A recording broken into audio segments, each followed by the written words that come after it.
one into right down the line. It may go. So crazy, folks. So crazy. There's a drive. Way back. It might be. It could be. Playing a high drive into left. Back goes to Craig. He's at the track. He has it. And the world champion from 2011. A little bouncer slowly toward Bryant. He will glove it, go to Rizzo. It's in time, and the Chicago Cubs win the World Series.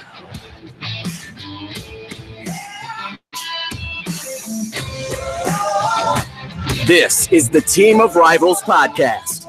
No insiders, no anonymous sources, just passionate analysis from the bleacher seats. Here are your hosts, Ron, Pete, and Elliot. All right, everyone, welcome back to this week's show. We are short one who's on delay. He'll have to ping me when he's ready. Welcome, everybody, back to Team Rivals podcast. We're butted up against Thanksgiving holiday week. We're going to take a week off next week, right? Unless something big happens. A lot of rumors, a lot of speculation. I mentioned in our show announcement on YouTube and on Facebook. This time of year is as tasty as pumpkin spice. Jesus Christ, pumpkin spice. Guys, do you know what the hell is even in pumpkin spice? I don't know what's in it, but it's delicious. Yeah. You know what's as equally delicious is speculation. Who is moving furniture in the background? I realized my laptop isn't plugged in, so I tried to be discreet about it, and then I was going to answer the pumpkin spice thing. No. And it killed me. Yeah. So, one moment. I am here. Okay. Do you want me to put you on mute too? Okay. Like I will get us. So while she's getting ready, I have an important question, Ron. Yes. Do I start Ben Roethlisberger or Mitch Trubisky this week for fantasy football? That's a tough call. Mitch Trubisky. Well, yeah, and I would say that too, Brecklin. Now, my emotions tell me the same. Give me the same answer you just given, but I've got to say, look, Roethlisberger had a hell of a game last week against the Panthers, man. Well, so did Mitch. Mitch had over 40 points, and Roethlisberger had over 40 points last week. So yeah, you're right. And with that said, I would go ahead and put faith in our. I always like stop myself a little bit when I say our Chicago boy, because I want everybody to be very clear. I mean, our Chicago Bears boy, Mitch Trubisky. I do. You don't want any bleed back from that one. No. Blowback is what I would. Yeah. And so there will be blood, Ron. There will be blood. Absolutely, Mitch Trubisky. Yeah. Absolutely. Okay. But I mean, if you could choose anyone, you should really go with Pat Mahomes. Let's be honest. So long as you don't choose. I don't have him on my team. Have you guys ever heard Pat Mahomes talk? No. Okay, stand by, guys. Keep discussing things. In fact, why don't you guys just take the show over for the next 2 minutes while I find a Pat Mahomes clip? 2 minutes. All right. We can talk about your feelings on Cody Parkey. How you feel about him?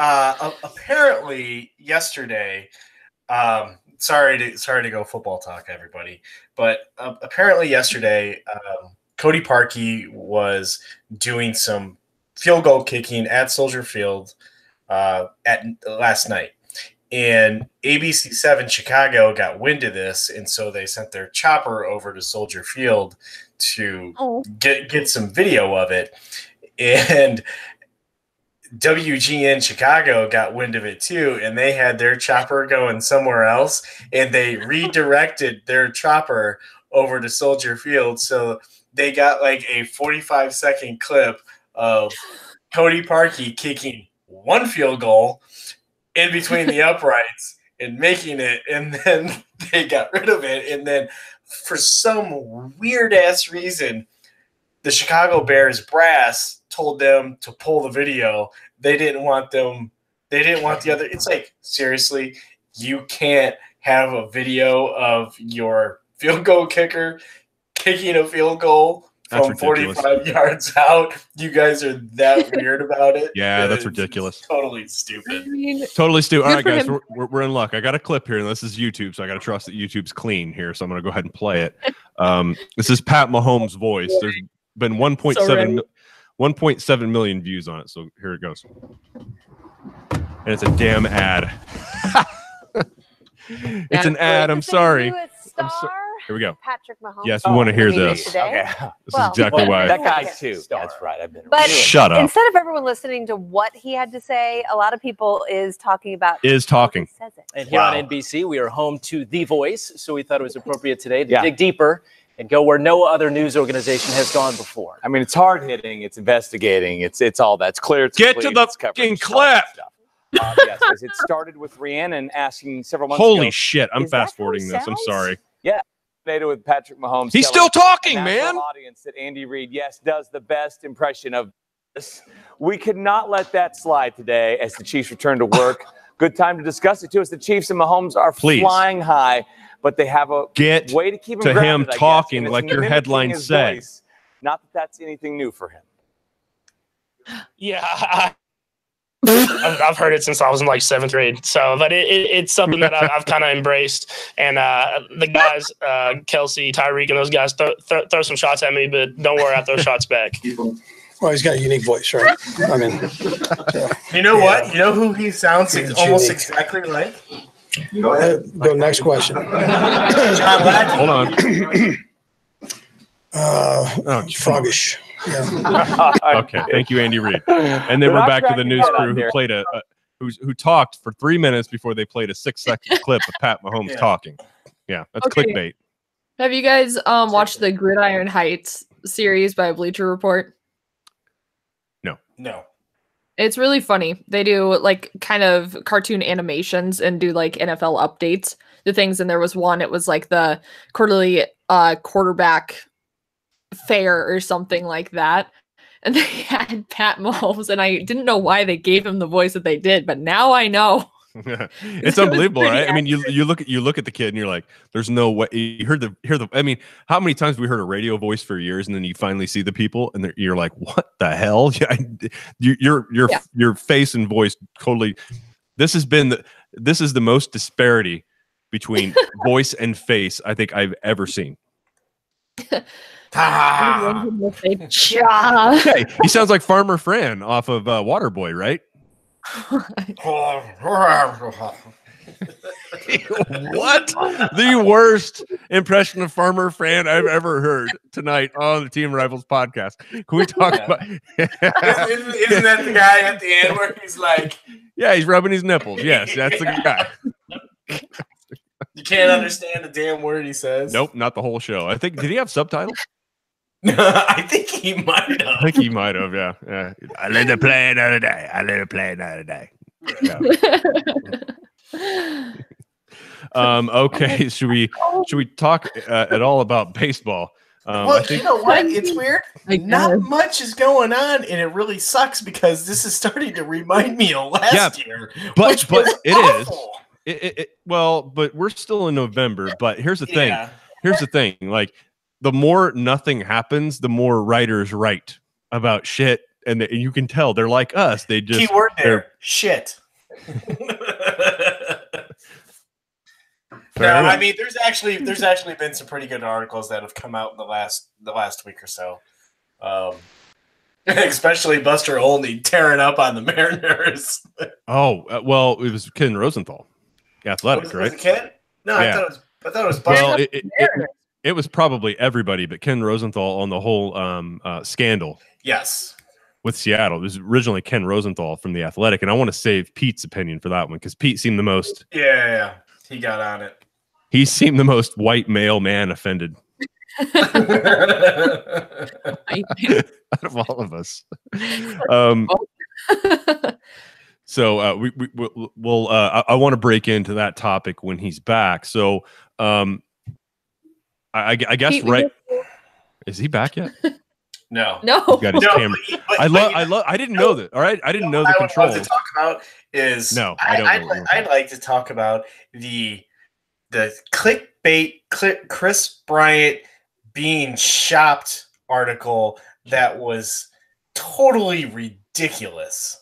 Well, and hearing where the source came from, hearing the quote that people picked up on and said, well, nobody's untouchable. Yeah. And then automatically you take, if you say nobody's untouchable, you think, who's our most valuable name? And then you attach that to it. Right. I mean, you could have attached it to Rizzo. You could have attached it to Javi. But let's be honest. Let's be honest. When Theo says this, like, people know he's not talking about Baez. Right. I'm sorry, I'm reaching into your pants, Elliot. That's okay. It feels good. Not the first time. Most action I've gotten in the last week. Whoa. Welcome to your back half of your 30s and beyond. All right. So anyway, TMI for Brecklin. Don't worry. I was just annoyed that the headline was really stupid, and I know it wasn't. This one was Buster. I know it wasn't him that created the headline. It was ESPN. They did it for clicks, and you wonder why people aren't subscribing to you and they're subscribing to The Athletic, because you guys are a bunch of douches. Wow. Okay. Expound on that. Brecklin, go ahead. Chose Chris Bryant instead of Baez or something like that. I mean, isn't Theo known for looking for production rather than talent? And if you look at Chris Bryant's last season, it didn't get much production done. Well, that's true. I know he was, but that doesn't change the fact that he didn't do much. I mean, I'm not saying that it would be wise to trade him or get rid of him right now. I'm just saying, if you're following just the headlines, then if there's a team willing to give top prospects and pitching prospects like a boatload of them, then you know what? Maybe the Cubs would listen, but they'd have to be some hot prospects to give up the next 3 years of Chris Bryant for the Cubs in the middle of their window to win World Series. Because we know that in the next couple years, it's going to become tough if there's going to be a reload, and that reload's going to take a couple of years. So, and I'm hoping not, but that's kind of what it looks like. So, well, I mean, we can probably, and I think we do this later in the show when Pete's able to jump back in, but I think it would be a good exercise for us, even on the fly, to break down the cycle that GMs have to go through. That, you go, well, I want to save it because there is a cycle they go through, and you saw the same thing in Boston when Theo was there, where you saw by the time he left, and it's not exclusive to Theo. This happens to all of them who build a team, a contending team, a competing team. Right. And then you look at the end of their cycle, you see a depleted farm system, you see a talented major league roster, but you start to see brittleness in that major league roster where parts are starting to break off, and yet there's no replacement in the farm system. Yeah. You might be limited on what you can spend based on luxury tax threshold, etc. And so you see this kind of thing cycle through. And I think what I'm shocked, guys, is that I think this is happening to the Cubs faster than what I predicted, what I would have thought it would have at the end of 2016. I thought we would see this kind of cycle happening with the Cubs in 2020, 2021, not going into 2019. So this is it's surprising. I'm not saying it's going to happen at all. I'm not saying the Cubs are but I see where you're coming from. And I think a lot of that has to do with a couple of things. One is the Yu Darvish debacle. The other is the Chatwood contract. And then the third is production plus contract of what the Cubs have gotten out of Jason Hayward so far. And then the final note on that is going to be, because of Darvish, the taking the option of Cole Hamels, because that's $20 million that the Cubs weren't planning on spending next year. That would have been $20 million of Bryce Harper's that they were, or Manny Machado, that they would have been spending, because if Darvish is good and Chatwood had figured it out, then the Cubs aren't spending that $20 million option on keeping Cole Hamels just in case. Well, I think that if we look at this, I think Cole Hamels earned that $20 million in the time he was with the Cubs, right? Absolutely. I mean, they really had to do that. And I love that they did. And I know that they did it and didn't allow him to go to free agency and then try to bring him back on maybe a couple of year deal, because there was probably going to be a lot of suitors, and that probably made the Cubs uncomfortable, and it probably would have driven the price up for Cole Hamels. True. And look, if Lester can muster whatever he can muster this year, and if you've got still a relatively young Quintana, you've got a Cole Hamels that is back in the National League, you got 3 lefties in there, quality starters that could, teams would say that I would take them. I would take those 3 left-handed starters. Yeah. And so I think, but there's still risk involved with that, right? We know Lester's trending down. We know he's, age is, I wouldn't even say catching up. It's just age to him, right? It's just he's in his mid 30s. This is what's happening. The same thing you could say with Hamels, but and I will take a 5th starter, John Lester, any day of the week. And if we get production that's similar to what we got from him this past year, I am A-okay with that. So, I mean, the year the Cubs won the World Series, they had Mr. Haircut sitting there in the 5th spot who did a fantastic job. Well, I'll tell you what, until we get peed on, let's pivot briefly, if you don't mind, guys. Yeah. Let's pivot over to St. Louis until we get Pete back on, so we can pick up this Cubs talk, because I think this is a very, very interesting time of the year for the Cubs, and I think this is a very interesting interval in this, what many thought was going to be a pretty rock solid dynasty. And you know what? The jury's still out on that. And I heard people saying, well, the Cubs aren't a dynasty now. I'm like, hold on. I mean, I don't think you can really say that. I still think they have one of the most talented cores in the National League. Definitely guys with upside. But the theme you were talking about earlier, Elliot, that I want to talk about later when we have our guy back, and that is the theme Theo went in the offseason about, hey, look, talent versus production, or perceived talent versus production. Yeah. I think he's over that. And so, I do believe that with a depleted farm system, and it is, right? In reality, it's not what it was. We traded away a lot of pieces the last couple of years to bring in guys to win. Eloy Jimenez, Dylan Cease,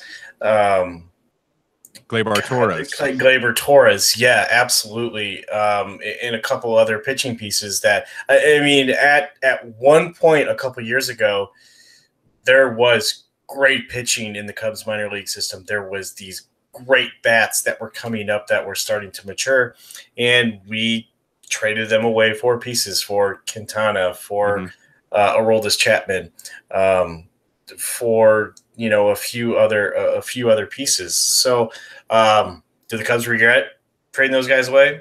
Probably not. I mean, they won a World Series. That's what it's about. I mean, they knew that those pieces were going to go out the door to win a World Series. So, and you ask 100 Cubs fans, 90 of them are going to say, I'd do it again. Totally agree. Damn it. I was going to try to time a question there, and you stopped talking, and Brecklin stopped chewing. Haha. Yeah. Okay. So let's move over to the red side here. Twist my arm. I know, right? Would have fallen asleep in 5 minutes. We kept going.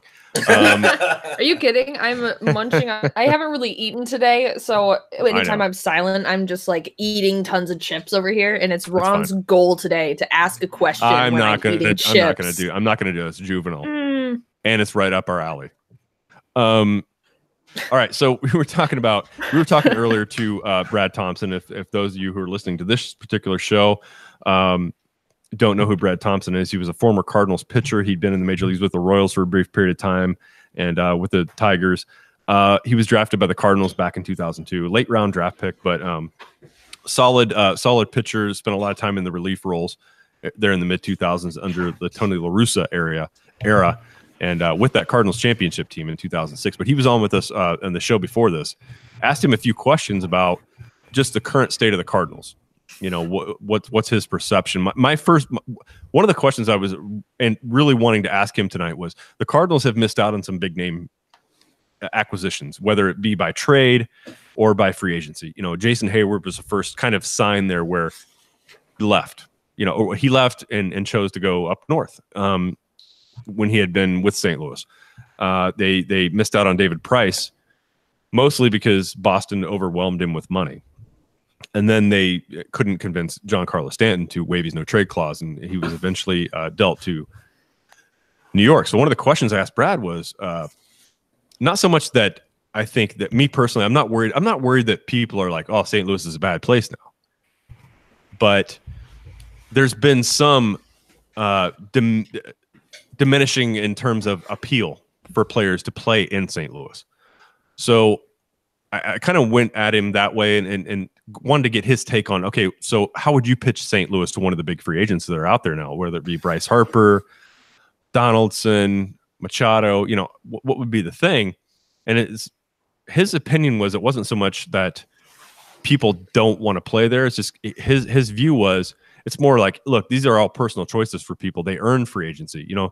Giancarlo Stanton earned a big contract. He earned the right to get a no trade clause and to be able to earn a right to say no to certain areas or teams. He'd grown up on the West Coast. And so he kind of like, I'm not going to say therapy to a Cardinal fan who was worried about, hey, the appeal of St. Louis. But guys, I have to ask you, Brecklin, I'm just wondering from a fan's perspective, from what we see, what the cameras show us, not necessarily what the writers write about, but do you think that players not wanting to go to St. Louis had anything to do with the clubhouse that Mike Matheny was running? I don't want to spend this episode bashing on Mike Matheny because I'll go on record as saying I loved him as a player. He was a leader. He was a leader on a team that had Albert Pujols, that had Scott Rowland, that had Jim Edmonds, that had Chris Carpenter. Mike Matheny was like a captain behind the plate when he was there for 4 years. So I love the guy as a player. And I think his first few years there as manager made all the sense in the world. He was used to the TLR style of running things. Of course, that message and everything became stale. So, Brecklin, what do you think? I mean, do you think some of these newer free agents just got word of mouth from other players that just didn't want to go there?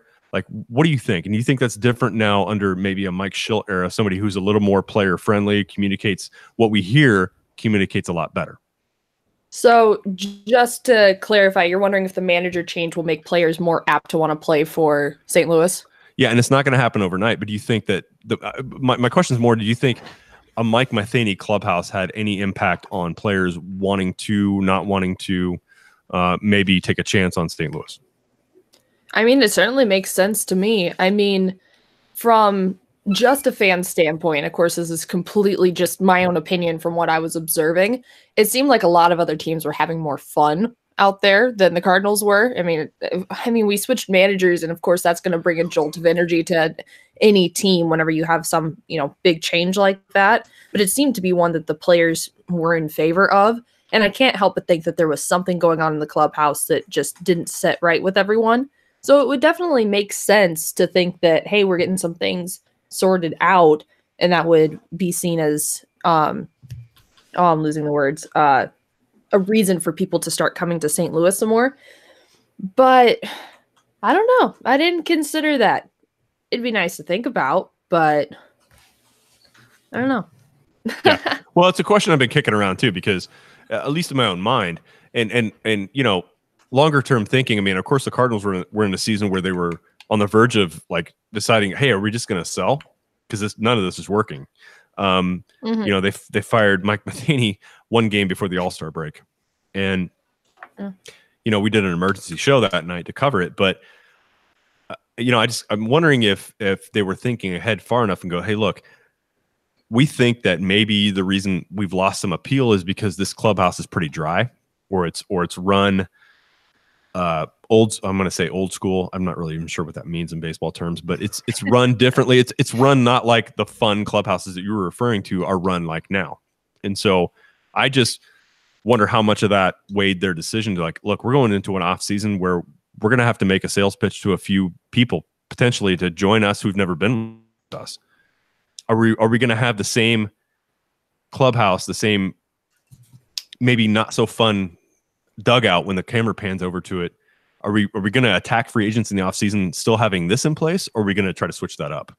Well, I think that it's not even necessary. I want to clarify that by having the fun clubhouse, I'm not necessarily saying that that's what St. Louis really needs. I think that it needs a culture and an atmosphere that is conducive with the players that we currently have on our roster.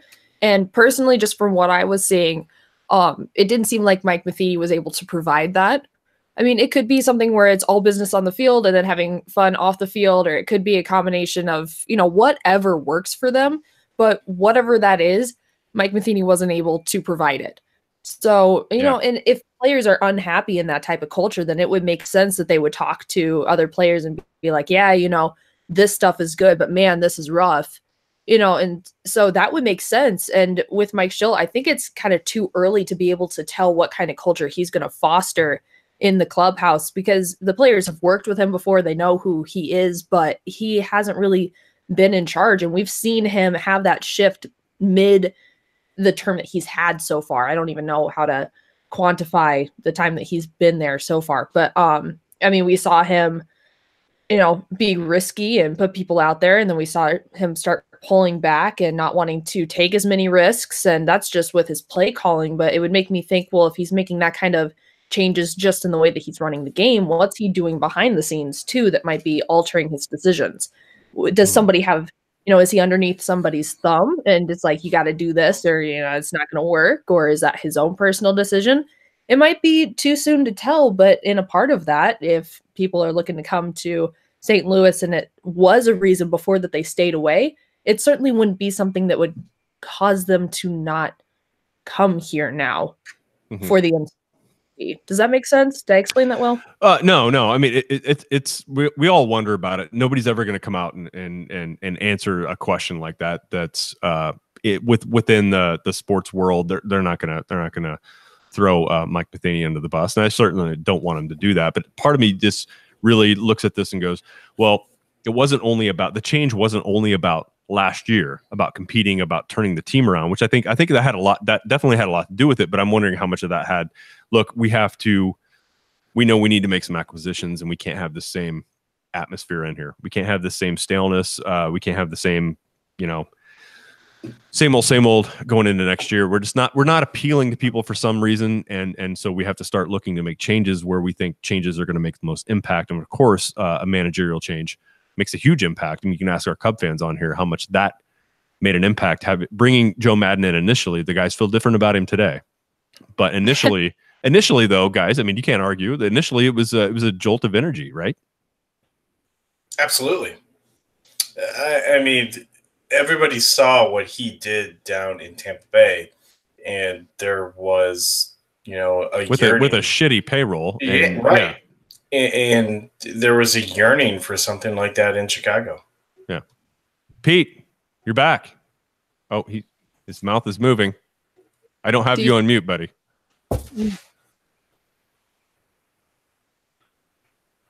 Poor Pete. All right. Well, I don't have him on mute. Pete is going to talk, and Elliot is going to fill in his words. Pete, do sign language. Wait. Yeah. Well, there you go. Oh, he's got a Star Trek shirt on. How cute. I do. And I got a Cub shirt underneath it. Is that like blasphemy for you? Uh-oh. Someday I'm going to catch up on all the Star Wars. He's okay. So he went back out. He's going to come back in. I'm curious to get his thoughts on what we were just talking about. So maybe we should. What do you guys want to talk about? What do you guys? This is called the Peter break. This is the fuck you Pete break. Whoa! Explicit tag. We made it 29 minutes in. FIP. This is. Are you going to come up with a theme song for that one? Break. There it is. Nope. No, man. I'm sorry, dude. Why can't we get him? Told you, he's playing hard to get. He is. He's ever elusive. So are we going to talk about football again, or baseball, or Star Wars? We're going to have to eventually update. Packers are punting right now. It is 21-17 Pack with 3:50 left. Oh, you idiot. That's the best. In fact, while Pete works on his audio here, guys, I'm gonna actually, I've never done this before. I usually don't do this, but I'm gonna on our YouTube live thing here and see if anybody is going. Do we have any questions tonight? Please ask things. Be my friend. You few that are listening on the YouTube live, which is he just giving us an ominous dominus sign? What the hell is he doing? You few that are actually watching, can you give us a comment, something, do anything? In fact, you know what? I tell you what, if 2 of you are actually watching now, by the way, paying attention, Yadi doing good against the Japanese team. I know, but Elliot, yeah, stop for a second. What's up? You 4 that are watching right now on YouTube Live, we are while Pete's working on his audio. Here's what we're gonna do. I'm gonna do something I've never done before, and it's totally risky. I see him, Pete. Oh, there he is. I'm gonna do something risky tonight. It's something bold. It's something bold. It's something risky. I'm going to give you one of the 4 of you. I'm gonna give you a number. I'm gonna take one call. We're gonna do this. It's probably not a good idea. I'm gonna give you a number. You guys write it down. I want one of you to call in so you can talk to us. Okay, write it down or type it down. 704 918. Yeah, we're cutting this out of the audio version. Yes, we are. No, Pete, you didn't need to talk yet. You didn't need to talk yet. Stop. One of you 4 that are watching right now. We're gonna let you talk to us. 704-918-3771. Call that number. First person. You got to give me 20 seconds to plug the shit in here. Don't get overzealous, and then I'll let one of you talk to us. All right? It's Adam. Probably. I would be thrilled. I would actually be thrilled. Or B. Aww. You know what happens if you little brother? He's sick right now. Just as a warning to whoever is trying to call in to Ron, you know what happens if you get a little bit too excited? I cut you off. No, you get shot down because you're overzealous. I don't know. Okay, so okay, Smarty, go to a party. Girls are scantily clad, showing body. Chick walks. Don't. No. On the wall like you was Poindexter. No, young MC. Yeah. All right, so we got the numbers out there. Elliot knows where it's at. I do. What the hell is official Vice Grip? Is that an ad? Is that a bot? I want the bot to call the number and try to sell us shit on a live show. Official Vice Grip onto the show. I like how he was playing hard to get, and then Ron's just like, "Here, world, have my number." My phone's about to die. All right. Cool. Well, then you can't call, sir. Can I have it? Can I have it? All right. Well, the number's up there, folks. Don't be intimidated. You want me to put it on Twitter? Please, for the love of God, don't. The Russians will be calling within 30 seconds. Yeah. I hope I give them the right number. Maybe I didn't. People are trying to call him your work number. Oh my God. Yes, I did. Actually, I wasn't going to give him. I'm not going to give him my personal one. Hell no. How do you actually? Did I get the right one? Hope I didn't give a coworker's number.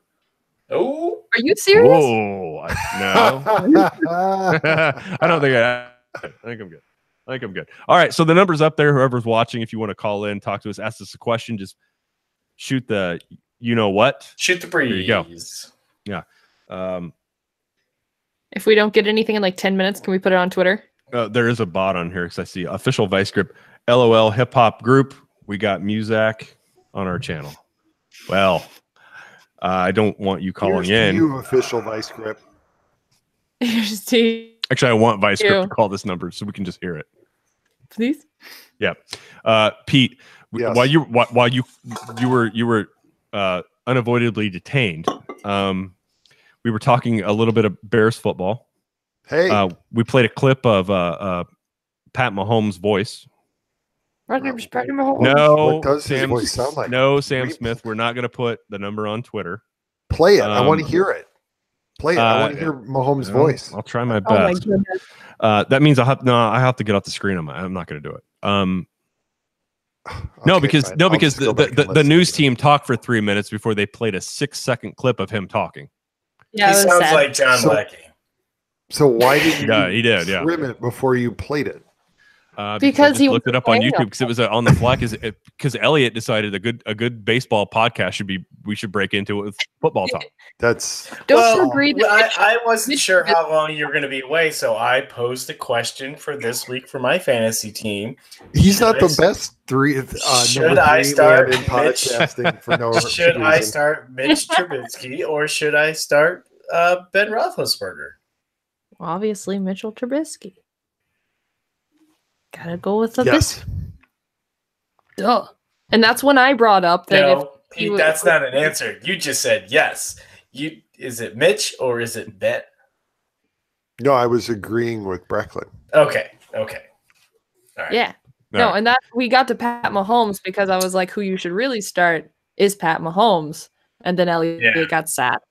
Yeah. Then we went to The Voice and it all spun out of control. We're on a baseball podcast. We spent about 13 total minutes of the show talking about baseball. Elliot, you brought we were all talking about something interesting before, but before we get back into the Cubs, the Ken Rosenthal article on the Mariners. Let's get into that a little bit, Pete. I know you had some strong feelings, but let's try to keep it non-controversial as possible. But let's get into what this article you had some pretty strong thoughts on this. Yeah. So Ken Rosenthal reacted to the news out of Seattle that their director of total achievement. I don't even know what her position title was, but the allegation she made that basically the Mariners front office, including the manager, is racist, and that they look down on Latin players in a number of ways. And Rosenthal certainly gave the context that she doesn't exactly have the most stellar reputation. She was fired from, I think it was the Lakers. She only lasted in Seattle for a year. But Rosenthal came out with both guns blazing, and he basically said, if this is true, the Mariners front office and Jerry DiPoto sucks. And even if it's not true, the Mariners front office and Jerry DiPoto sucks because why did they hire her in the first place? And I don't know. I mean, as I was reading it, I just got the sense that, I mean, he's got an axe to grind against the Mariners, and I would love to know what it is, because Ken Rosenthal is just about the most milquetoast person who covers baseball. And for him to come out so hot like that, I don't know. It seemed to me that there's something going on under the surface beyond what we were led to believe just reading the article, because it just doesn't seem that there's that much fire there to justify the kind of reaction that he had in that article. I don't know. Everybody's gone except Brecklin. Hello. Eating. Obviously, Ron and Elliot thought that I was going to filibuster for the next hour, so they both checked out. So, yeah. No, by the time this podcast gets edited down for baseball content, it's going to be 10 minutes long. Yeah, it'll be 12 minutes. Yeah. Right. Welcome back. I'm sorry, guys. I had to run inside briefly, but Pete, can you start all over? Note it for you. Going on okay, so breaking news tonight, which is like 4 hours happened, but Christian Yelich is now the National League MVP. How do you guys feel about that? Because we know Baez is a contender, a strong contender. Certainly arguments can be made that he was deserving of the award. One of the first ever to have 30 home runs and start 50 games or more from 3 different second base. Yeah, you're right. Yeah. So, I mean, absolutely impressive. There's not a team in the league that wouldn't want this guy on the roster, the Cardinals included. So I tell you, I was more shocked by the fact that that really the clear winner, the person who should have taken home the trophy, finished ninth. I don't understand. I don't understand how that happened. I mean, First, Colton Wong. So gets here's the out of a thing. Here's the Gold thing. Glove. So you're just gonna And be then a dick, Miles dick Michaels now, gets like screwed out of a He Cy went, he Young. went straight to it. he did. I mean, Well, He I really mean, did. this has been a bad award season for Cardinals fans, right? Colton Wong should have gotten a Gold Glove. Harrison Bader should have gotten a Gold Glove. Harrison Bader should have been Rookie of the Year. No, Miles no, no, Michaelis no, no. should have No. been Cy Young. No, And no, now no, Matt no, Carpenter no, doesn't get no, MVP. no. You're majority of Cardinal fans disagree with just about everything. In the words of Luke Skywalker from The Last Jedi, amazing. Here it is. Every word you just said is wrong, because I tell you right now, anybody with any kind of sane mind whatsoever knew that Colton Wong was limited in games as other people that were up for the award. Colton Wong was not in that lineup. He was not. Well, there was a Matheny effect earlier in the year. Then there was this injury to Colton Wong. So I think his chances, his time out there, worked against him. And no, nobody thought Harrison Bader. Sure. Would I have complained? Would I have complained if Colton Wong would have got a Gold Glove? No, there was an argument for it. I get it, but I also get that he wasn't there 140 plus games. I get that too. And so Harrison Bader, no. Any sane Cardinal fan, and Pete, please don't do this off the 2% on Twitter. Twitter is a shitbag, shit-fest hole of people that exist. You would be, you're my friend, you're way too smart to make that statement based on Twitter, which you are right now. I love you, Cards Twitter. Nobody, yeah, fuck you, Cards Twitter. Fuck you, every Twitter person. Nobody in their right mind was honestly appealing for Harrison Bader to be Rookie of the Year. So Pete, again, wrong about every word you just uttered. You know what? If I was serious about it, you're right. Shut up. Just shut up. Let me have my fun. Dogging on you. Matt Carpenter. Look, Breckle, I don't know how you felt about this. I love the way Matt Carpenter played when he was going hot. It was great. But did any of us really believe that the fucking salsa anything to do with it? I got so sick of seeing the salsa thing when they got on second base. They went like this. I'm like, guys, stop this shit. This is just fodder for when you fall. People are going to look like, how's it fucking salsa now? Yeah, no. This is the kind of stuff you set yourself up for when you do that. Sorry, I'll quit. No. I thought it was the salsa. Shut your mouth. I raised the question of how much more fresh produce could that garden produce? And I think that ties directly into the decline when Matt Carpenter stopped harvesting and started selling the schnooks backyard garden. No, Right. when he started sourcing the ingredients from Schnucks. Well, Which yeah, there then you go. was the logical step to start No. through Schnucks. Yeah, you're right. The whole Matt Carpenter thing. I mean, all of us were insane if we thought he was going to continue that the rest of the year long. And so, I, for one, these awards at the end of the year, and it wasn't even that important to me. In the time when Jim Edmonds was winning Gold Gloves in center field, or Yachty or Renteria, or wherever when they were going hot, like these awards were great, right? And you certainly want good defenders up the middle, but like these awards don't tear me up one way or the other. And so I don't get as bent out of shape. So it's funny seeing people on Twitter get so emotional about a Gold Glove. Yeah. Like I don't care. I will tell you the greatest outrage of award season for me is that jackass from San Diego voted Max Scherzer first and Jacob deGrom second. I saw you post something about that, and that is actually incredible. Like there's no justifiable reason. You almost puked when you did that. You almost like, yeah. The guy's just a dick.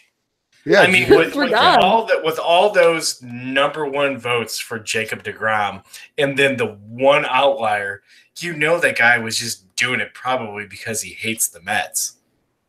Sure. Well, and also, you missed the two key words. I'm surprised Ron didn't blow up. He writes for the San Diego Union Tribune. Once why I- again, the city of San Diego ruining baseball. Fucked it up from a unanimous. Well, it's just a long list of look. Nothing against the people of San Diego. Nothing against Ron Burgundy or anybody else. Stay classy. It's literally that baseball organization and anybody that's affiliated just been like. You're absolutely right. I mean, you have a writer who. Here's the thing. You have people that you've always grown up with that are just being different just to be different. It's not that they're genuinely different. They're just trying to be different to get attention. That's what this writer has done. Like, he doesn't genuinely believe what he voted. He made it up so people would talk about him. Yeah. That's my theory. And we've all grown up with people like that, right? Like, you're not really dressing that way because you really want to dress that way. You're dressing that way so people will talk about you dressing that way. Fuck And you. so- I like wearing bow ties. Well, you fall into that category, kind of. But you know what I mean, though. You know what I mean, though, right? I mean, there are people that are genuinely different, and that's just the way they are, and we can all accept that. Like, that's cool. Yeah. But there are people that are stretching and trying to be different, and this fuck toy out there in San Diego has done the exact same. If nobody was watching him, he's like putting down a vote to win money. He would have not voted Scherzer. You know that. I know that. He knows that. He's a fraud. Take away his right to vote. Kiss my ass. Not you, Elliot. Everybody else. Except you guys. But you can kiss his ass if you want to, Elliot. It's fine. Yeah. He won't object. He probably would if we weren't watching. He probably has. We can call people fuckboys on this show? What? Sure, why not? What? Brecklin, I just did you, what in the when you wanted to do this, did you not listen to any shows prior to this? Did you not know that? I did. I just wanted to know how long the "there's a lady in the room" thing was. I gonna know. Last, Well, since you've joined, I've stalled an extra like 3.5 seconds before I say stuff like that. Like, that's the effect you've had on me. You he won actually me. thinks about it first before actually blurting it out. Yeah, that's fair. Actually, I'm going to give you guys a Do dramatic. I want to say this? But you haven't made Yes, I do. to open up a beer right in front of his mic yet. I'll give you guys a dramatic interpretation of Brecklin's thought process when asked to join this. Okay, hang on. Yes, just I can't wait. Yeah. By the way, the phone line's still open for you chicken shits that won't call in. I'm telling you, Cards Twitter is out there. Chicken shits. Please don't put that on Twitter.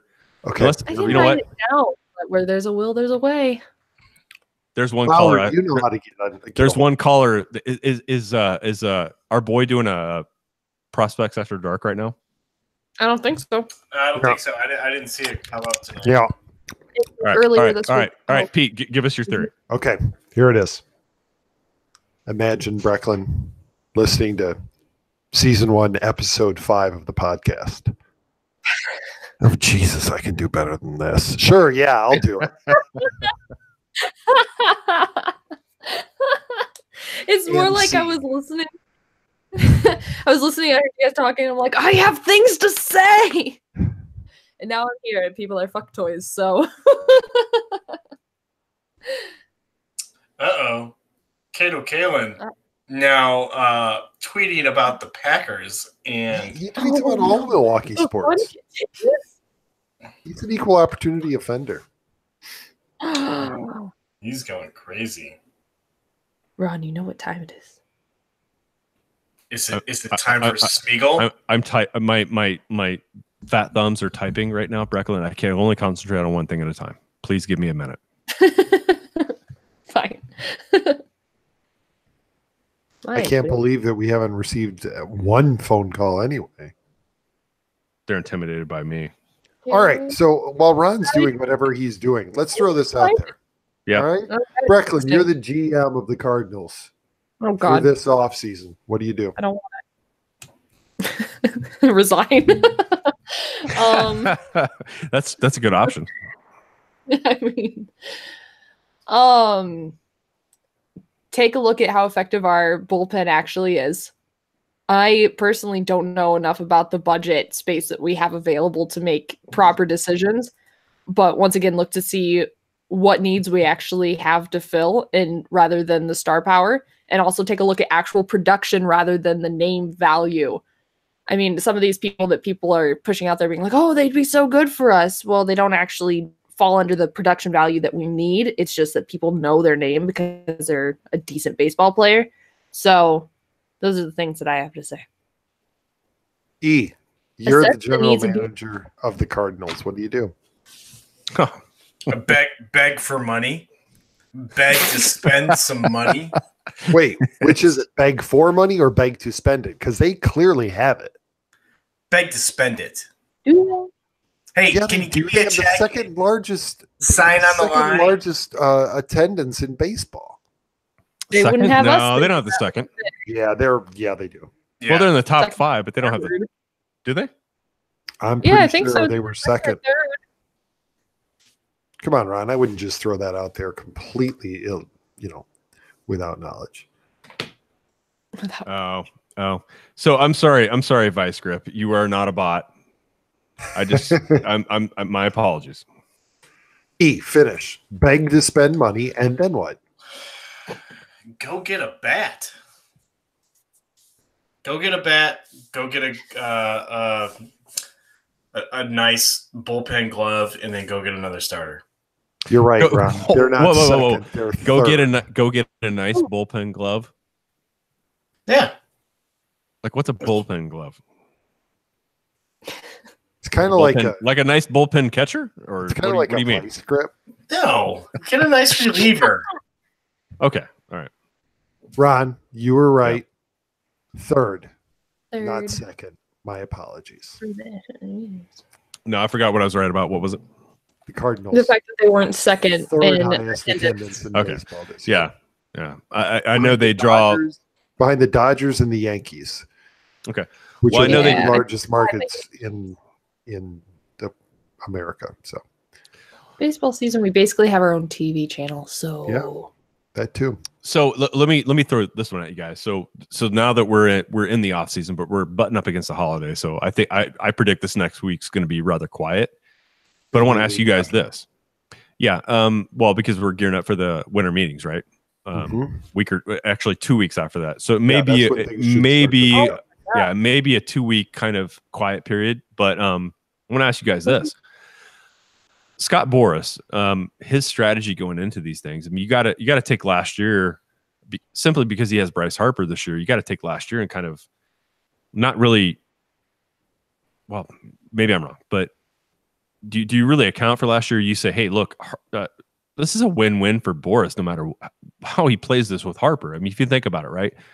If somebody wants to sign Harper this early, right now, before other teams are able to jump in and the flurry starts to happen, have to overwhelm them with everything, right? If somebody signs him like in the next 2 weeks, it's going to have to. Don't you guys think it's going to have to be like an overwhelming number? Sign right now. Let's say over the next 2 weeks. Yeah, I think, or even into the winter meetings, it's going to have to be a number where somebody's going to willingly just overpay because they just want it done, right? Yeah, I think it would have to be an overwhelming number from a preferred destination. You know, so the perfect package. I don't think if he got a 10-year, $400 million offer from the Padres that he's going to take it this week. But if he got that same offer from... I'd love that offer. I know. But if he got that same offer from, let's say, the Cubs, I think he would sign it. I don't. His buddy's not going to be there. Well, that's why you get creative in that contract offer and you give him an opt-out after year 3 so that both he and Chris hit the market at the same time. All right. Well, okay, fine.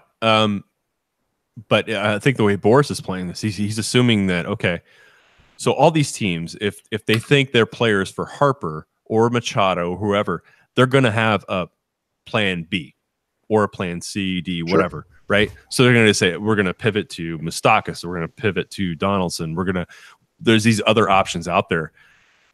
No matter how Boras plays this year, he's going to come out pretty well because if somebody signs Harper this early, they're going to overpay.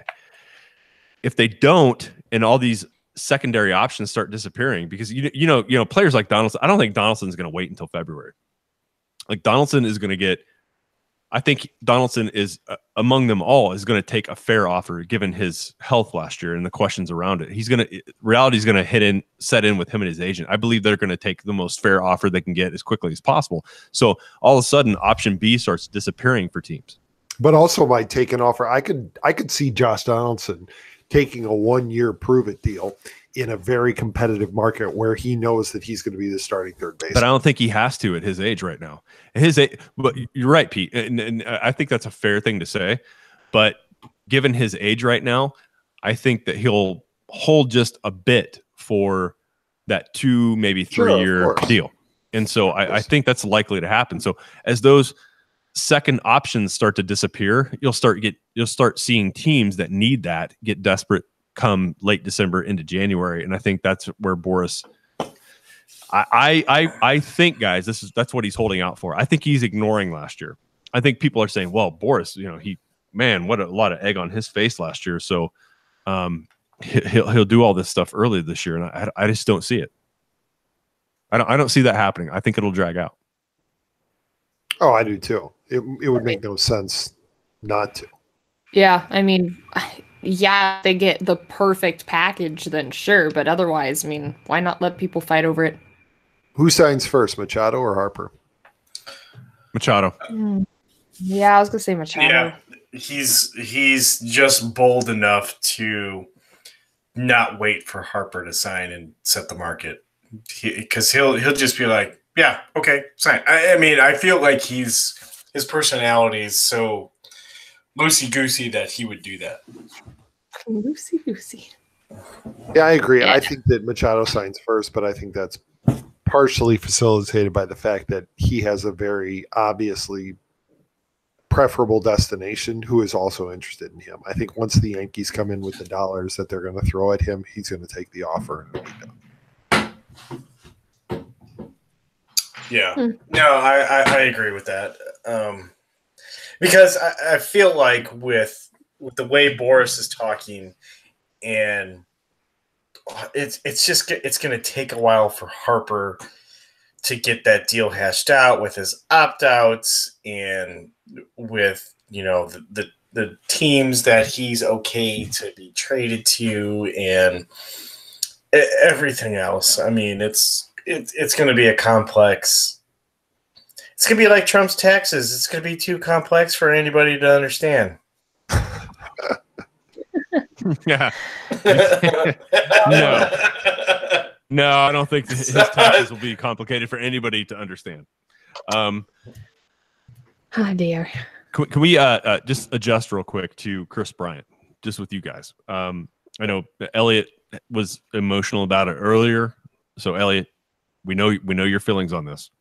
A lot of things were made about Theo saying nobody's untouchable, and I think a lot of writers, media, whoever had microphones on anything at that time, well, nobody's untouchable, so it must mean Bryant's untouchable. They're shopping him. They're willing to deal Chris Bryant. So I want to get your thought on that, Pete, because that's really a shocking, surprising thing. If that were to be true, which I'm not even, I personally don't think it is, but if it is, I mean, well, first of all, first question to you, Pete. Do you think he is on the table right now? And given the Bryce Harper potential for the Cubs, even if they snuck in the 11th hour and made something work, is that a thing that you would be in favor of? I mean, long-term Chris Bryant or sign right now Bryce Harper for 10 years? I mean, where's your head? I think it's more likely that the Cubs sign Bryce Harper than that they trade Chris Bryant. I think Chris Bryant's on the trade block only from the standpoint of, you tell us what you're willing to offer us, and then we're going to laugh at it because you're not going to offer enough. Right. Especially coming off a season where he was injured. And so I'm sure that teams think that they might be able to get, they might be able to make an offer on the cheap and pry him away. Theo and Jed aren't going to do that. They're not going to trade Chris Bryant. That may be the kind of thing where they're saying, yeah, make us an offer on anybody that you're interested in. And somebody says, does that include Bryant? Yeah, sure, that includes Bryant. What are you gonna offer us? But there's no team in baseball that can offer enough in order to pry him away without seriously damaging their own team. I don't agree. The Astros would have to. Let's say it's the Astros. They would have to give the Cubs like Jose Altuve, and they're not going to do that. Look, you guys know how I feel about Chris Bryant, right? I'm sucked in by those ocean blue eyes. Sucked in by the ocean blue eyes, but more than that is just his talent at third base. I mean, I'm a huge fan, but I think the way you're describing that, Pete. I think you're over evaluating what teams would be willing to give up for Chris Bryant. I don't think anybody's going to give up maybe a Jose Altuve and a walk here, but not. Well, and that's my point. That's what it would take to pry him away. For Theo or Jed to say, yeah, sure, let's do this. Well, sir, he's a former MVP, and right. Yes, he dealt with injuries last year. So yes, there's still a ton of upside with the guy. But I too find it hard to believe, even from a Cardinals fan perspective, that the Cubs would be so willing to 2 years post World Series championship. Yeah, sure. We're willing to listen on anybody and everybody under the umbrella. Like, we need to restock, we need to rebuild. That's hard to believe right now because there's still a strong core here. But I want to come back to something else. I set this topic aside, Pete, until you got back. I want to talk about the cycles that GMs experience. And Theo experienced the same cycle when he was with Boston, where built it up, dealt away from the minor league system, had a strong major league roster. Then, as a year or two went on, like, parts of that solid major league roster got brittle, pieces start falling off, and all of a sudden you got to start going, oh shit, well, how are we going to replace some of these guys that have fallen off? You look at your minor league system, you're like, well, we drew from that to bring in the talent to win. Now we got to focus on that. So you kind of see the same thing happening. And this is not exclusive to Theo, by the way. This is every GM kind of goes through this cycle where you build, acquire, and to acquire, you have to deal from what you've built. And so you kind of go through this thing. And all teams have done this. The Cardinals have done this many times. Mm-hmm. And so Theo is at that kind of year or two away from being kind of in that same spot. Like, the Cubs system is depleted because they have dealt for pieces that they dealt to win with. So now we're at that place there. Theo walked away from it once. I'm not asking you if he's going to walk away again, but I'm saying, how's he going to deal with it this time around? Because that's where he's arriving here within a year or two. Well, it's interesting because the rumor that came out today on Buster Olney's podcast, what Jesse Rogers is hearing, is that the financial constraints that the Cubs currently find themselves in came straight from the Ricketts. And, if Theo and Jed thought that they were going to have the ability to do what they felt they needed to do with this team while they were in charge, and then had that pulled back this year, with the Ricketts coming down and saying, look, this is your dollars. This is your budget. When they thought that they would always have the resources to make the moves that they felt they needed to make, maybe they let their contracts run out and move on. Well, how much do you think a signing like, no, I don't want to over critique this move, but you guys know how I felt about the Darvish signing last year, even before Darvish was signed by the Cubs when he was a free agent. I've never once ever been excited by Yu Darvish. No matter what Twitter videos show him throwing a bullpen curveball. I've never been enamored with Yu Darvish. I think just because, one, he played in Texas for a long time. He's out West Coast. Like, we didn't get as much exposure. But how much do you think acquisitions like Hayward, Darvish might be affecting what the Ricketts are willing to let them do right now? Do you think that puts Theo and Jed's judgment in question with the ownership? Well, I think I kind of answered that earlier when I kind of... Yeah, but I wasn't listening. Went down that list.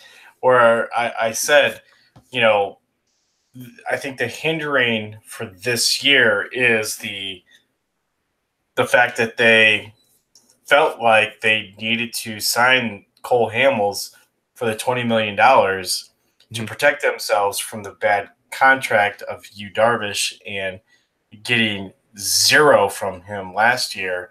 And Tyler Chatwood. Hey, that's my number by Tyler Chatwood, and Tyler Chatwood being the number 3. Terrible. You're probably not getting shit from him in 2019. And then the first 2 years of absolute awful production from Jason Hayward at the plate, but that contract still weighs on them. You're not getting what you signed. So here's what and that $20 million that you had to spend to get Cole Hamels, to not let him go to free agency, is probably that $20 million of the contract for next year that you were going to spend on one of Manny Machado and Bryce Harper.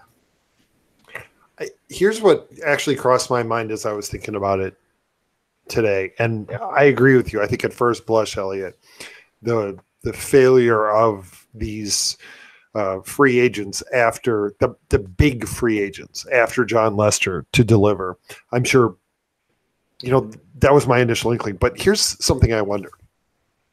The Cubs wanted to start the 1060 project a year earlier. They wanted to do the renovation of Wrigleyville a year earlier. Uh-huh. And it got held up by the city of Chicago. Rahm Emanuel and Tom Tooney. Everything that's being done at Wrigley Field, the Ricketts are paying for. Right. So it should have been. Unlike Miami, they are not asking the city. Shut up! It should have been done last year. Instead, it's getting finished this year. And so the renovations are being completed going into the 2019 season.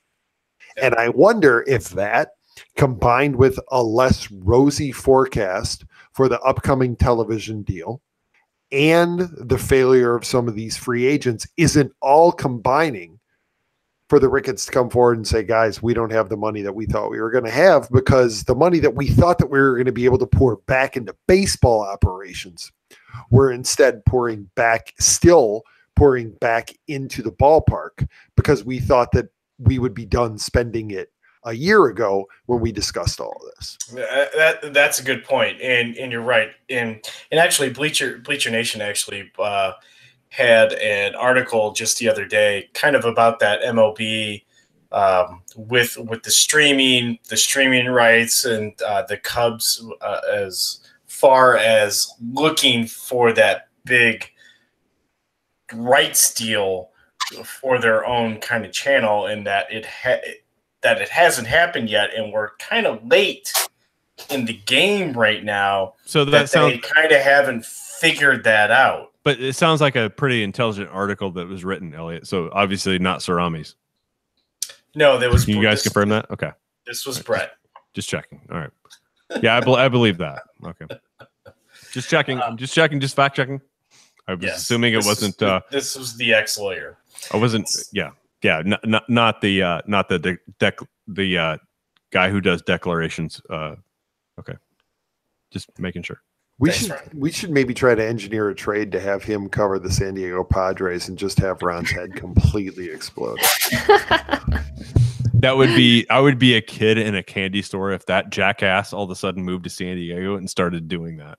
I would love it. I would love it, because he would have said, "Oh, Luis Perdomo is going to be the next monster." Look, I'm going to put a video of myself jumping in Coronado Bay in the cold water, and nobody's going to watch it. Are you done? No. To be continued. So yeah, and it's unfortunate, but with the huge expectations of Cubs fans and all the talk about going after big free agents in this year, And I felt like that came out of Cubs camp too.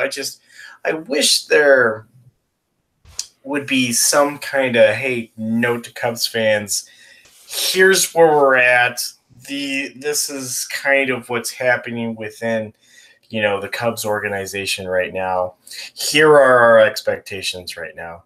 But we haven't heard anything like that. The only thing that I've really heard out of Cubs camp is Theo is pissed and he wants more production out of his players. The time is now. Start playing because your 90-day window is over. It's time for some production. Sort of so thing. When you say 90-day window, you're talking about like real work environment. Like Yes. we hire you, you've got like 6 months. If you don't And live up if you to don't your start- if you don't live up to your resume, which is I think where Theo's at right now, like in real world, you can say whatever you want on your resume, but if you don't live up to it, like now we're done with speculating on what you can do. Right. We're gonna deal with you based on what you have done and what we think you actually can do based on what we've seen from you. So right. And I give Theo a lot of credit for kind of taking that stance, because you see some GMs that just kind of hold on to that Cinderella moment, like thinking that could happen. Like Kyle Schwarber could be the next Babe Ruth, which I saw that fucking years ago, guys. And you idiots, all of you shitheads, you hold didn't your believe fucking me. tongue, Ron. Didn't believe me. He is not the last Jedi. You people that posted Jedi. Who do you clips, mean, you people? like with him swinging a lightsaber and knocking a ball out of the stadium. No, he is not a Jedi. He wasn't even a Padawan. He had no midichlorians whatsoever, but everybody thought he did. No, Kyle Schwarber is not the last Jedi. Pete, you know this. Suck it up right now.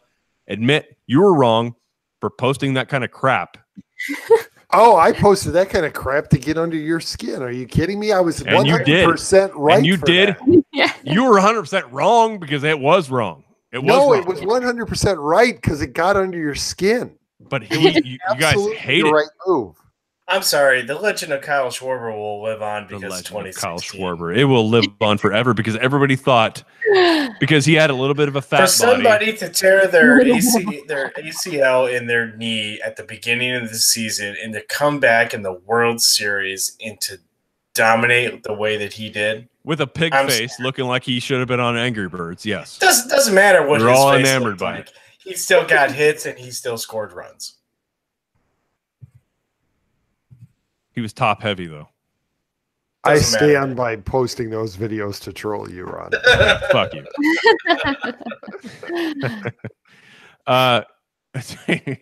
Do we dare talk about any more Cardinals things? Because there's a momentum with Cardinals fans, and I know it's not substantiated by any facts, no media, but when you hear some people talk about, well, the Cardinals are in a financial situation right now where they can spend, like they can afford to do this if they choose to do that.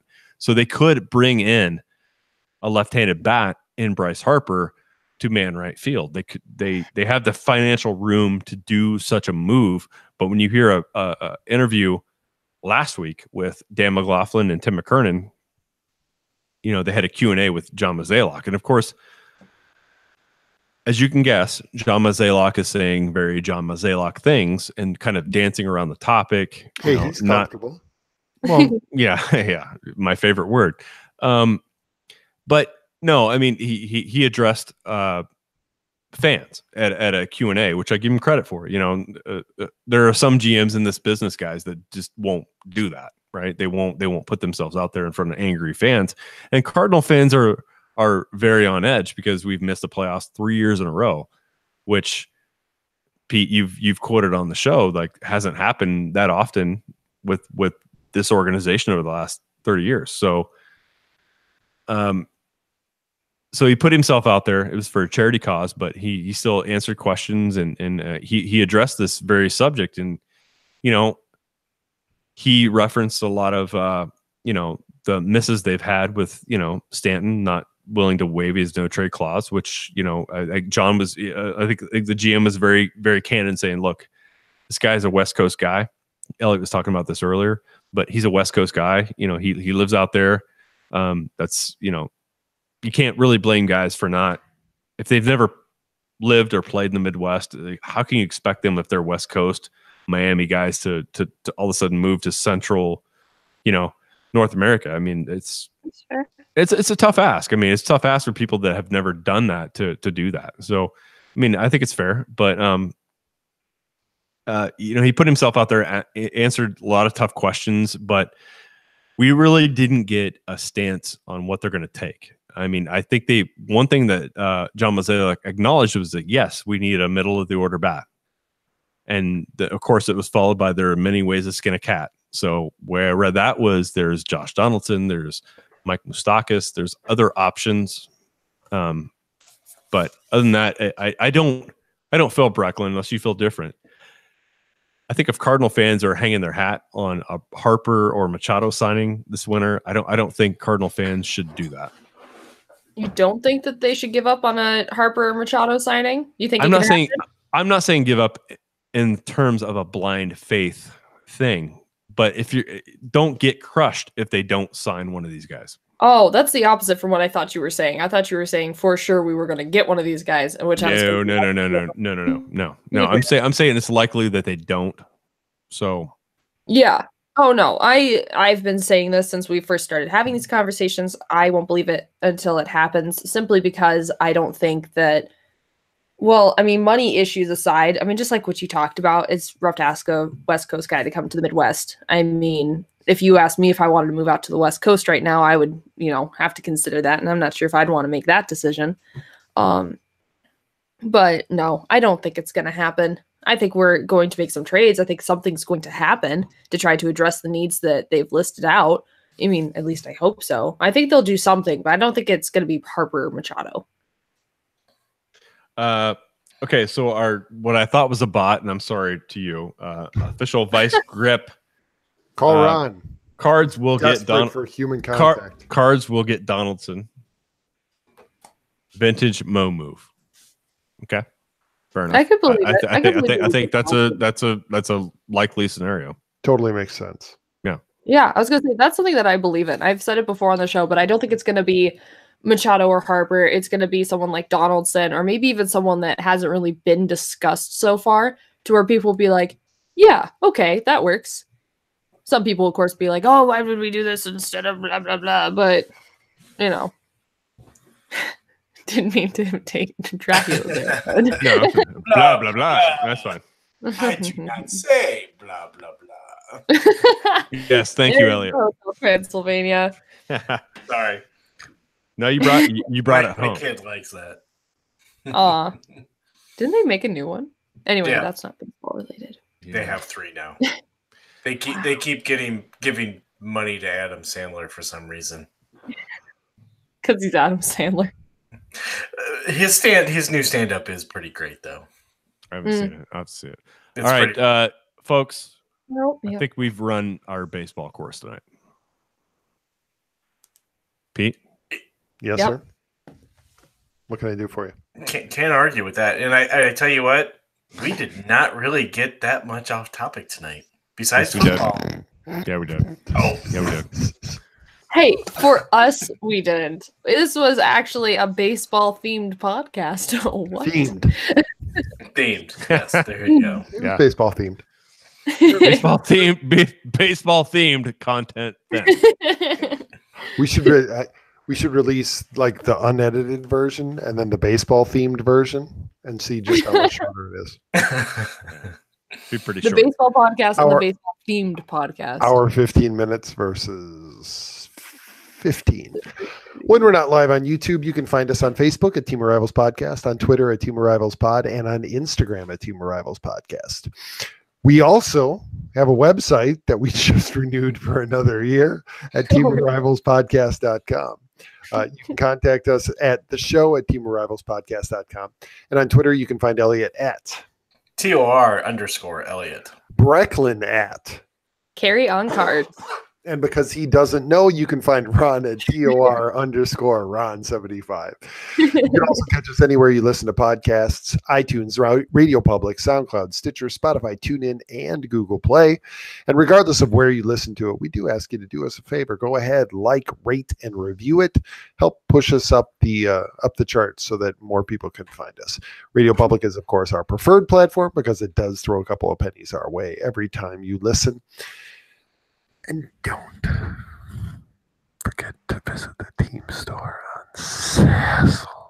Love the way you cup the mic when you say that. Ooh, that gave me bad feelings. Brecklin, no. I want to give a little bit of shout out to a couple of groups we've joined recently. There's NL Central Stomping Grounds, which is a all NL Central trash talking. If you want to join that Facebook group, please. Don't be a sensitive person. Don't get if you are offended by anything anybody says, don't join that group. But if you're a baseball fan who has a little bit thicker skin, has a sense of humor, first and foremost, join NL Central Stomping Grounds. And of course, there is NL Central Trash Talk, which has been a Facebook group that's been out there for a while. Those are two great groups who've supported us. If you want to join them, mention us, share us with the group whenever we put out a show. We'd appreciate that. But don't be hypersensitive, please, because those are venomous and wonderful Facebook groups. We love them for what they are. Before we go, Elliot, what sound was that? I don't know. The Packers are now 4-5-1. So in other words, as Ron was wrapping up the show, you came. He did. Just a little bit. And Brecklin is horrified. And scene. We'll see you. Oh yeah, we should let people know. I did. We will not be. Oh, you did? Okay. Yeah, Well, just to remind them, we will be doing a full podcast next week. Our fearless leader will be taking the week off because he wants to pretend that he cares about his family. Whoa. So we will have. How brutal is that? We will have the Nerdcast, right? Brecklin, we're going to do this. Yeah, I think so. We're going to have the Firecast. Yeah, we're going to talk pop culture, and there will be no show map. It will be stream of consciousness. All right. All right. I'm looking forward to it because this is hopefully going to be a post-Bears win. Hold on, against the Lions. Where are you guys releasing? And a pre-Bears win because where are you guys releasing this show? Is it going to be on this feed? True. Yeah, it's going to be a bonus episode of All right. Team Rivals. Oh. All right, cool. All right. I wasn't quite informed. I'm in now. Look forward to listening. So are we doing Wednesday or are we doing Thursday? We're doing Wednesday. I don't know that we'll do live. Maybe we'll do live. Maybe we'll do live just so that Ron can drop in and maybe podcast brilliance. See how we can get done. So maybe we can get the best Nuddle and have Scott come on and talk. Well, no. No, I won't. I won't have my blood brother won't be here, but my brother-in-law will be here next week. Maybe he's a bit of a sci-fi. We may talk some Stan Lee best cameos in the Marvel films. Yeah. What a set, Brecklin. Really? Did you? It's sad. The guy lived a full life. She's torn. Yeah, I know. I respect my brother's. My brother's the same way. He's like lost his Johnny Cash. Yeah, I'm so sad. I have to say. Is that a good way to put it, guys? Like if you're a music fan, you lose Johnny Cash. Like if you're a comic book fan, you lost your Stan Lee. Is that fair? We lost our Kurt Cobain. No, he was a no. Kurt Cobain, all the respect in the world. Not Jimi the longevity Hendrix. Of Stan Lee or Johnny Cash. No, so, that's no, true. Elliot. Took his own life. Did not die of natural causes at the ripe old age of 95. Not like Stan Lee, where Thanos sacrificed him. He's the Hugh Hefner of comics. Hugh Hefner. That's That's it. Yeah, Brecklin's a huge. Oh, come on, man. She's a huge Hugh Hefner fan. No. What? How did we talk about Hugh Hefner? And we said Thanos like sacrificed Stan Lee, and the only thing I thought was he did. Spidey. He did. Stan Lee did not die of natural causes. Thanos threw him over to get the Soul Stone. Ooh, there you go. Yeah.